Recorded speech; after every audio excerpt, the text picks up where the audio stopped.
You know what's wild?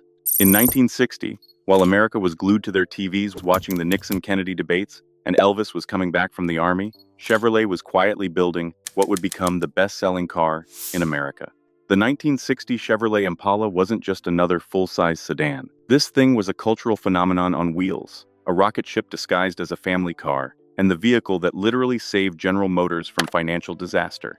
We're talking about a car so popular that one rolled off the assembly line every 37 seconds at peak production. So buckle up, because today we're diving deep into 20 absolutely crazy facts about the '60 Impala that most people have never heard. Some of these secrets involve mob connections, factory sabotage, and engineering decisions so bizarre they nearly killed the entire model line. By the time we hit number 1, you'll understand why collectors are now paying 6 figures for cars that were once considered disposable grocery getters. If you're into classic American iron, smash that like button and let's get rolling. Number 20. The mob's favorite getaway car. The 1960 Impala became the unofficial vehicle of organized crime.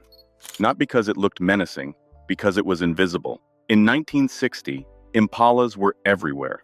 A black or white Impala 4-door sedan blended into traffic like camouflage. The FBI documented over 200 bank robberies between 1960 and '62, where Impalas were the getaway vehicle. One Detroit crew used the same white Impala for 7 consecutive heists. Police stopped it twice for routine checks. Both times they let it go, too common to be suspicious. Internal GM documents show they were aware. Sales in certain cities spiked after major crimes. The criminals provided free advertising. Today, finding an Impala with documented criminal history? Collectors pay premium prices for that dark provenance. Number 19. The police package that wasn't. 1960 marked the first year of the Impala police package. Except, it wasn't really a package.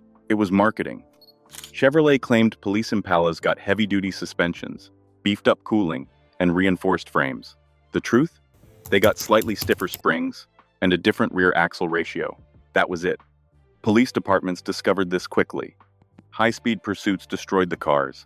Engines overheated. Transmissions failed. One California Highway Patrol report stated Impala police cars required major service every 8,000 miles. Civilian models went 20,000. Police departments felt betrayed. Many switched to Plymouth or Dodge. Chevrolet scrambled to create an actual heavy-duty police package for '61. But the '60 police Impala was a regular car with a badge. Number 18. The factory air conditioning that froze. The optional factory air conditioning in '60 Impalas had one mode, Arctic Blast. The system had no temperature control. It was either off or maximum cold. The evaporator would ice over within 20 minutes.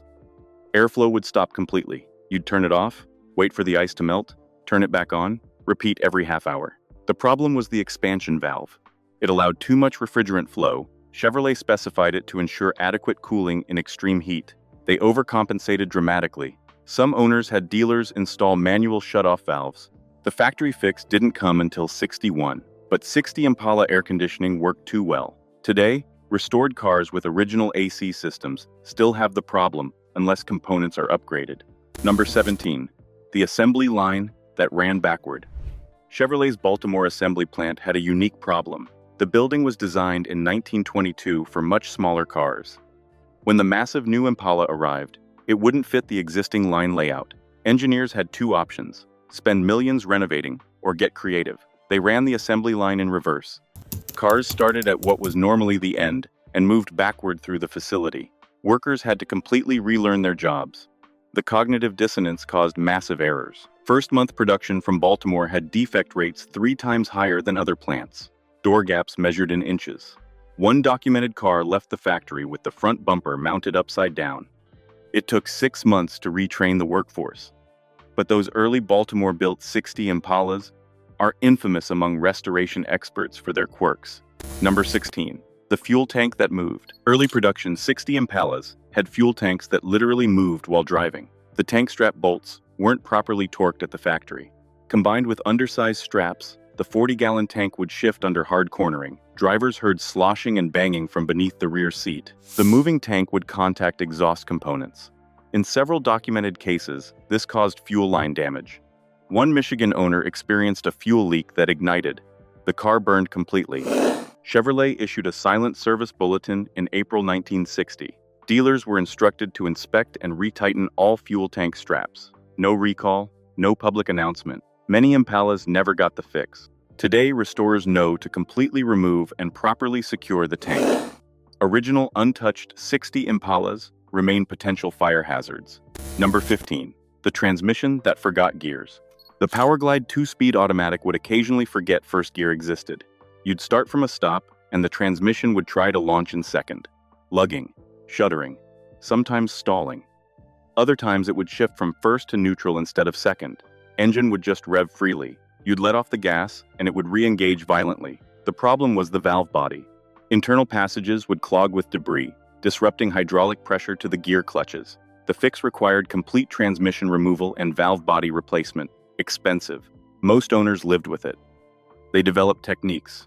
Ease into throttle, let it catch, then accelerate.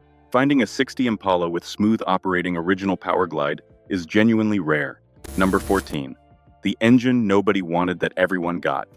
The base Impala came with the 235 cubic inch Inline-Six, making 135 horsepower. Pathetic for a car weighing 3,700 pounds. Chevrolet projected 10% of production would use the 6. The reality? Nearly 30%. Why? The 283 Vite added $256 to the base price. That's equivalent to $3,000 today. Working-class families couldn't afford it. They bought 6-cylinder Impalas and suffered. 0 to 60 took 18 seconds. Merging onto highways was a near-death experience. These became known as secretary specials. Cheap transportation, zero performance. Today, 6-cylinder 60 Impalas are the rarest models. Nobody wanted them then. Nobody saved them. Finding one with original drivetrain is nearly impossible. Number 13. The speedometer that lied. The 60 Impala's speedometer was optimistic. Really optimistic. At indicated 70 miles per hour, actual speed was 63. This wasn't a calibration error. It was intentional. GM marketing wanted Impalas to feel faster than they were. The result? Thousands of speeding tickets. Drivers thought they were doing 55. Police radar showed 62. Traffic court filled with Impala owners claiming impossible speeds. Some brought independent calibration reports. Judges didn't care. One New York lawyer brought suit on behalf of 37 clients. All had received speeding tickets in 60 Impalas. Chevrolet settled out of court. Terms were sealed. For 61, they recalibrated the speedometers. But 60 Impalas? Speed traps loved them. Number 12. The chrome that fell off. The 60 Impala was dripping with chrome, bumpers, grille, body side trim, rocker panels. It looked spectacular. It also fell off. Chrome trim was mounted with spring clips that pushed into body holes. The clips would work loose. Pieces would fall off on the highway. One Pennsylvania owner documented losing 17 separate chrome pieces in 6 months. He'd be driving, hear a clatter, watch a trim piece tumble down the road. Dealers were constantly reattaching chrome with better clips, adhesive, even rivets. The original GM clips just wouldn't hold. The problem was worst in cold climates. Temperature changes contracted the metal. Clips lost tension. Today, original chrome 60 Impalas with all trim intact are shockingly rare. Most have replacement pieces. Number 11. The taillight design that nearly bankrupted Chevrolet. The 60 Impala's iconic triple round taillights almost destroyed the company. Chevrolet contracted with Guide Lamp Division for the housings. Guide promised 60,000 units monthly. They couldn't deliver. The triple lens design required precise alignment. Guide's tooling kept producing lenses that wouldn't seal properly. By March 1960, Chevrolet had 70,000 Impalas, sitting incomplete. No taillights. Production continued, but finished cars couldn't ship. Dealers screamed for inventory. Customers canceled orders. GM stock dropped 11%. Engineers discovered the problem was the chrome bezels. Thermal expansion rates didn't match the lenses. The fix required retooling every die. Cost GM over $4 million. Production didn't normalize until June. Those early 60 Impalas, with properly sealed taillights, are engineering miracles. Number 10. The brakes that warped. The 60 Impala's front drum brakes had a fatal flaw. The drums were too thin, cost-cutting measure. Under heavy braking, they'd overheat and warp. Once warped, they'd pulsate violently. Steering wheel shaking so bad, it loosened fillings. The warping happened fast. Some owners reported issues within 5,000 miles. Chevrolet initially blamed driver behavior. The truth emerged when fleet vehicles showed identical problems. Taxicabs, were the worst. Urban stop-and-go traffic killed the drums in months. Aftermarket companies started producing thicker drums specifically for Impalas. They sold by the thousands. Chevrolet finally upgraded to thicker drums for 61, but 60 Impala owners learned to brake early and often, or accept the shaking. Number 9. The rust that started inside. The 60 Impala had a unique rust problem. It started from inside the body panels. The body construction trapped water inside rocker panels, door bottoms, and quarter panels. No drainage hole. Water got in and couldn't get out. Rust formed from the inside and worked outward. By the time you saw rust on the exterior, the internal structure was gone. Pop a rocker panel off, and you'd find lace. Just fragments of rusted metal. This affected cars in all climates. The only solution was drilling drainage holes. Many owners didn't realize until too late. Finding a 60 Impala with solid rocker panels today requires complete disassembly to verify. Visual inspection means nothing. The rot is hidden inside. Number 8. The interior that caused divorces. This sounds insane, but it's documented. The 60 Impala's interior design caused marital problems. The front bench seat was one continuous piece. No armrest, no console, just vinyl stretched across 58 inches. The problem emerged on long trips. Couples couldn't maintain personal space. Every turn pushed bodies together. Hot weather meant sweaty skin-to-skin contact. Fights erupted. One Los Angeles marriage counselor documented 11 couples in 1961 who cited the Impala's front seat as contributing to marital tension. Chevrolet received hundreds of complaint letters. Aftermarket companies created clip-on armrests. One Texas man welded a metal divider down the center. His wife still divorced him. By 62, Chevrolet offered a factory armrest as standard, but 60 Impalas without armrests became rolling divorce machines. Number 7. The vinyl top that rotted the roof. The optional vinyl top on 60 Impalas was beautiful and roof-destroying. The vinyl was glued directly to sheet metal. No vapor barrier, no drainage. Water trapped between vinyl and steel. In humid climates, rust formed within months. By year 2, the roof would be perforated. Holes big enough to see through. The vinyl hid the damage. From outside, everything looked perfect. Underneath, complete rot. Many owners discovered this only when vinyl was removed years later. Some cars were totaled. Insurance wouldn't cover it. Design flaw. The vinyl supplier had warned them about moisture trapping. GM used the same installation method anyway. By 62, they added drainage and barriers. But 60 vinyl top Impalas are rust buckets wearing disguises. Number 6. The seats that collapsed. The 60 Impala's front seat backs had a design flaw. The reclining mechanism would fail catastrophically. You'd be driving, and the seat back would suddenly recline fully. Driver dumped flat in their lap. At highway speeds, this was terrifying. Several accidents resulted. The mechanism used a spring-loaded pawl. The spring would break. Once broken, nothing held the seat back. It would just fall. Chevrolet received hundreds of warranty claims. They initially blamed improper use. Eventually, they admitted the spring was undersized. But many 60 Impalas never got the upgrade. Owners learned not to lean back hard. Some installed their own stops to prevent full recline. Original 60 Impala seats with functioning recliners are rare. Number 5. The color that didn't exist. Chevrolet's 1960 color catalog listed Roman red as available. Hundreds of customers ordered it. Roman red never existed. This was a printing error. The brochure printer mistakenly copied a 59 color name onto the 60 catalog. Nobody at Chevrolet caught it before printing. 50,000 catalogs shipped to dealers nationwide. Customers ordered Roman red Impalas. Factory workers had no paint formula. Chevrolet substituted Honduras maroon without telling customers. Buyers took delivery and immediately noticed. This wasn't Roman red. Complaints flooded Chevrolet. Some refused delivery. Others sued. Chevrolet settled by offering free repaints to any actual color. The fiasco cost GM over $600,000. Those Honduras maroon Impalas, incorrectly listed as Roman red on original paperwork, are documentation nightmares for restorers today. Number 4. The power steering that powered itself. The 60 Impala's power steering had a bizarre problem. It would occasionally take over. The steering wheel would crank hard left or right with no input. Drivers fought the wheel. Multiple accidents resulted. The cause was a defective control valve in the power steering pump. Under certain pressure conditions, it would stick open, sending full hydraulic pressure to one side. The wheel snapped over. Chevrolet traced the problem to one batch of defective valves installed across 4 months of production. Tens of thousands of Impalas potentially affected. Chevrolet never issued a recall.